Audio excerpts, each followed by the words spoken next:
Yurtimizda olib borilayotgan keng ko'lamli islohotlar natijasida jamiyatning har bir sohasida rivojlanish kuzatildi. Bularning bari aholi turmush farovonligini oshirishga xizmat qilmoqda. Bu borada mahallalarda amalga oshirilayotgan tashabbuslar alohida ahamiyatga ega. Bugun qay mahallaga bormang, ularning barchasida yangilanish, qulay sharoitlar vujudga kelayotganiga guvoh bo'lasiz.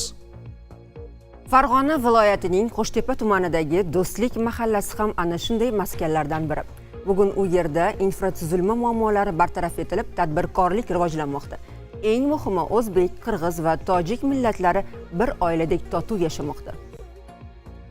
Haydarali ota Rahmatullayev Qo'shtepa tumanidagi Do'stlik mahallasida istiqomat qiladi. Shu yerda tug'ilib o'sgan. Uzoq tarix emas, yaqingacha ham bu ko'chalarda xotirjam yurish mahalla ahlining orzusi edi. Ayniqsa elektr energiyasi bilan bog'liq muammolar qishloqliklarni keragicha og'rintirgan. O'sha paytda chiroq endi qanday desam, oddiy 40-fanor deyiladi.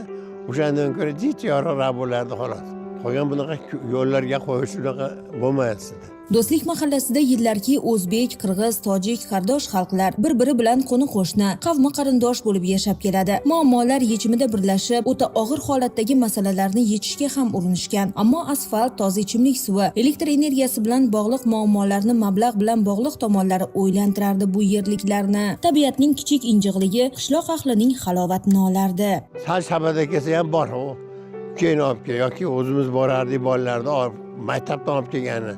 Chunki yo'llarda har xil bunaqa simlar osilib qo'lingiz yetadigan darajada ham bo'lib qolardi. Toza ichimlik suvini ham bir necha kilometrdan tashib kelib ichishga majbur edi aholi. Istagan bu yerliklar ham infratuzilmasida muammosi bo'lmagan mahallada yashashni imkonsizdek ko'ringan o'sha vaqtlarda bu kabi turmush sharoitlari. Suv arzonimiz bitta sentrda bo'lgan, 3 kilometrdan bor tosh ochilgan shu vaqtlarda. Har bitta xo'jalikda bor hozir suvimiz. Asfaltlarni berdi, suvni berdi. Hamma sharoit yaxshi. Sharoitdan xursandmizda.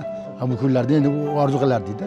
Mahalla ahli dehqonchilikni hadisini olgan. Uzumchilikda haqiqiy mirishkorlar yashaydi bu yerda. Ilgari sug'orish suvi ham muammo edi qishloqda. Oxirgi yillarda esa mahallada barcha sug'orish suvi ariqlari betonlashdi. Oldingi holatida shu sug'orish tizimlari juda qiyin bo'lardi.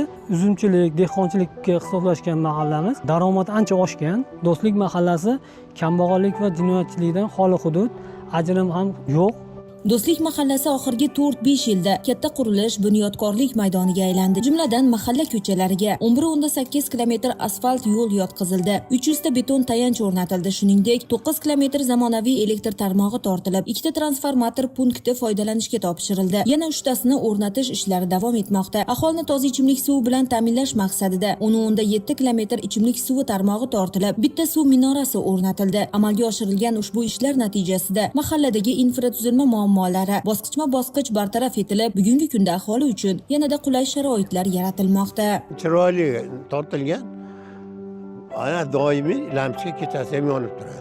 Juda ham xursandmiz. Chunki hamma yo'q borda sharoit bor.